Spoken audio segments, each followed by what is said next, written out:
여러분 안녕하세요. 안녕하세요. 저는 비욘디 정진희 PD고요. 오늘 이렇게 오후 낮 시간에 피부과 라이브를 준비해봤습니다.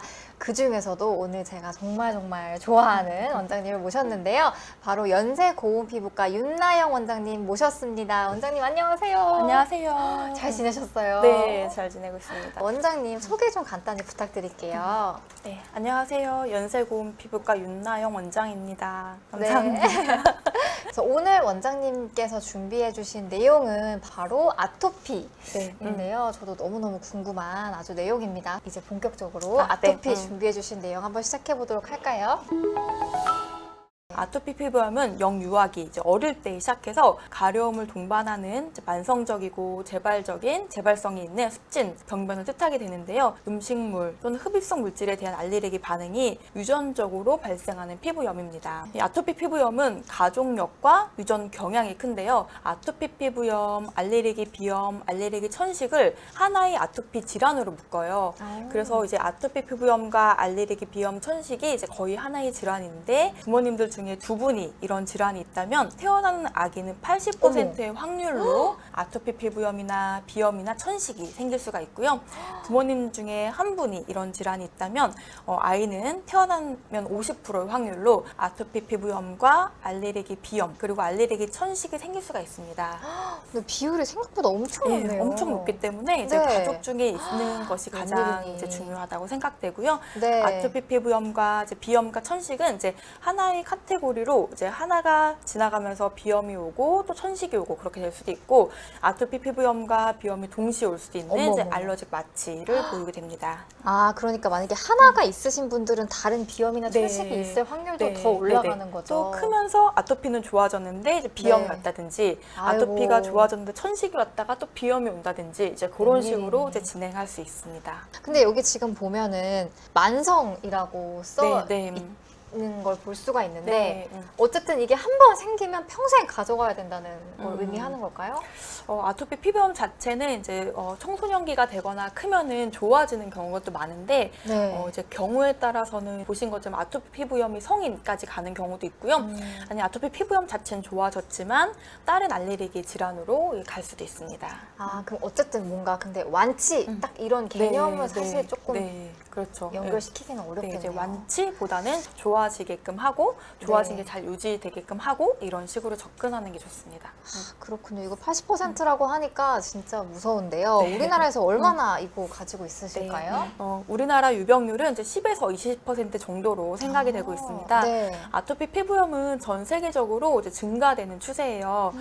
그 이유를 보면은 대기 오염이 증가되고 주거 환경의 변화로 이제 항원에 대한 노출이 증가되고 소화기 때 감염이 많이 돼야지 이런 감염으로 인해 면역 질환이 줄게 되는데요. 소화기 때 이제 생활 방식이 서구화가 되고 이제 깨끗해지고 감염이 줄어들기 때문에 이런 아토피 피부염과 같은 알레르기 질환은 오히려 늘어나게 됩니다. 또한 정신적인 스트레스도 이제 많아질 수 있기 때문에 이런 것들 때문에 유병률이 더 증가하고 있습니다. 그러네요. 근데 10에서 20%면 사실 진짜 굉장히 많은 질환입니다. 이제 대기 오염 물질과 아토피 피부염의 상관관계를 보시면 이제 미세먼지, 초미세먼지, 벤젠, 톨루엔 그리고 총휘발성 유기 화합물이 증가하면 아토피 피부염도 증가하는 걸 볼 수 있어요. 요즘은 이제 대기 오염도 증가하고 이제 새집이나 뭐 여러 가지 화학 물질 접하게 되면 아토피가 늘어나는 이유가 되겠습니다. 이제 아토피 피부염 진단 기준에 대해서 설명드릴 건데요. 이제 피부과에 오시면 이제 어머니들이 아이를 데리고 와서 우리 아이가 아토피 피부염이 있냐 없냐 물어보세요. 그럼 저희가 아토피가 아니다라고 설명할 때도 있고 아토피 피부염이다 라고 설명할 때도 있고 아토피 소인이 있습니다 라고 얘기를 드릴 때도 있어요. 이제 아토피 피부염이 아닐 때는 여기 주소견과 부소견 모두 하나도 해당되지 않을 때는 아토피가 아닙니다 라고 설명을 드리고요. 아토피가 아니다. 이제 보시면 주소견 중에 2가지, 부소견 중에 4가지 이상이 될 때 아토피 피부염으로 진단하고요. 여기에 미치진 않지만 어느 정도 의심되는 상황이 있을 때는 아토피 끼가 있습니다. 아니면 아토피 소인이 있습니다. 라고 저희가 설명을 드리게 됩니다. 주소견은 크게 3가지가 있는데요. 우선은 가렵습니다. 이제 매우 가렵고 나이에 따른 특징적인 습진의 형태와 분포가 보이는데요. 그림에서 보이는 거와 같이 이제 어린 친구들 2세 이하는 얼굴이랑 몸의 편 쪽, 팔 편 쪽 이런 아토피가 생겨요. 있어요. 근데 2세 이상이 되면은 얼굴과 목 그리고 팔의 굽힘 쪽, 팔다리의 굽히는 쪽에 아토피가 생기는 게 특징적인 아토피 질환의 피부염 양상입니다. 어머, 신기하네. 이게 나이에 따라서 어쨌든 이 발병 부위가 네, 달라진다. 달라지게 이것도 돼요. 기억해 주시면 좋겠네요. 네. 또 이제 세 가지는 아까 유전적인 경향이 강하다고 설명드렸는데요. 네. 아토피 피부염, 알레르기 비염, 천식. 이제 가족력이 있거나 아니면 과거력, 내가 옛날에 뭐 이제 비염이 있었다든지 천식이 있었다든지 과거력이 있으면 이 세 가지 중에 두 가지를 만족하는 게 가장 중요한 이제 진단 기준이 됩니다. 이제 그다음 이제 부소견 설명드리는데요. 부소견 우선 간단히 설명드리면 이 중에 네 가지 정도가 만족하면 되세요. 그래서 네. 피부가 건조하고 눈 주위, 귀 주위, 입술 주위에 피부염이 있고 유두 습진과 손발 습진 그리고 모공 주위가 피부가 두드러져 보이고요. 땀이 날 때 가렵고 또 이제 긁었을 때 묘기증이라고 해서 원래 빨갛게 올라와야 되는데 그게 하얗게 올라오는 경우, 두피에 인설이 있는 경우가 이제 부소견이 되겠습니다. 묘기증이라고 하는 건 처음 들어봤는데 네. 긁었을 때 네, 긁었을 때 이제 부어올라오는 게 묘기증인데 이제 네. 원래는 그게 빨갛게 올라오는데 네, 네. 아토피가 있으면 그 부분이 하얗게 좀 보이는 경우가 있어서 아. 그때 이제 백색 피부 묘기증이라고 설명드리고요. 또 백색 비강진은 약간 마른 버전 피듯이 얼굴이 하얗게 보이는 경우가 되겠고 혈청 IgE가 높다는 것은 피검사 중에서 알레르기 수치가 높다는 뜻이고 이것 때문에 피검사를 보통 진행하게 됩니다. 그렇군요. 아, 피검사를 그럼 하면은 어떤 결과를 어떻게 할 수 네, 있어요? 이제 마스트 검사나 IgE 검사를 하게 되는데 이 검사를 하면 즉시형 알레르기 반응이 양성이 나오는지 보게 되는데요. 네. 주로 이제 흡입성 알레르기와 음식 알레르기에 대해서 한 100개 정도의 이제 보험된 검사가 있습니다. 이제 피부과에 가면 검사 가능하신데 네. 그 피를 뽑아서 보시면 이 사람이 뭐 음식이나 뭐 떠다니는 뭐 진드기나 꽃가루 이런 것들에 알레르기가 있나 없나가 수치로 나오게 됩니다. 네. 그것들이 이 부소견에 속하기 때문에 네. 이제 앞에 말했던 주소견과 네. 이 부소견을 함께 판단을 해서 주소견 2개 이상, 부소견 4개 이상 이렇게 됐을 때 아토피 피부염이 맞다라고 설명을 드립니다.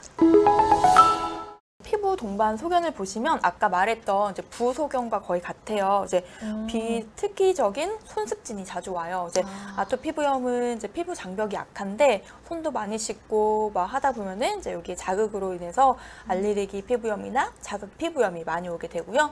모공 주위 피부 두드러짐, 여기 잘 보이시는지 모공이 약간 튀어나와 보이는 경우가 있고요. 손바닥에 장금이 많아지는 게 보이고 피부가 건조하고 입 주위, 유두 주위, 눈 주위, 귀 주위에 습진이 많이 생깁니다. 눈에도 이렇게 습진이 생기나 봐요, 선생님. 네, 눈에 오는 것이 매우 특징적인데요. 아, 그렇군요. 눈을 자세히 보시면 눈 주위에 피부염이 많이 와요. 눈 주위가 건조하고 실제로 빨갛게 피부염이 생기고 피부염이 앓고 지나간 색소 침착도 생기고 이제 태선화라고 해서 이게 오래되면은 피부가 두꺼워지는 병변도 생기게 됩니다. 네. 아토피 피부염이 있다 없다가 반복하게 되면 피부가 태선화가 되고 이렇게 눈에 주름이 더 생기게 되는데 눈 아래 주름 데니모간 폴드라고 부르는 이것 때문에 피부과 의사들은 아토피 피부염 환자의 눈을 보고도 아토피가 있나 없나를 보통 판단할 수 있고요. 피부염이 오래되면은 피부염이 급성이거나 아급성이면 약을 쓰면 원래 피부로 금방 돌아갈 수 있는데 네. 이런 아토피 피부염은 워낙 만성 질환이다 보니까 네. 이런 피부염이 중첩돼서 이제 만성하게 되게 되면 피부 자체가 두꺼워지고 습진이 오래 지속되는 이런 태선화 병변이 나오게 돼요. 그래서 주로 코끼리 가죽처럼 두꺼워진다라고 설명드리는데 태선화가 오게 되면은 원래대로 돌아가기 쉽지 않을 수 있기 때문에 저희가 급성 병변일 때부터 열심히 치료를 하고 적극적으로 치료를 하는 것이 좋다라고 설명드립니다. 많이 비비기 때문에 호토기산이라고 해서 속눈썹이 좀 줄어드는 현상도 보이게 됩니다. 눈을 많이 비비고 눈 주위에도 연고도 많이 쓰고 막 그런 영향 때문에 네. 백내장, 논내장, 결막염, 원추 각막 이런 현상들도 나타날 수 있습니다. 아, 그러니까 눈 속에 생기는 염증까지 동반될 수 네, 있다는 그럴 수 있습니다. 말씀이시죠. 네.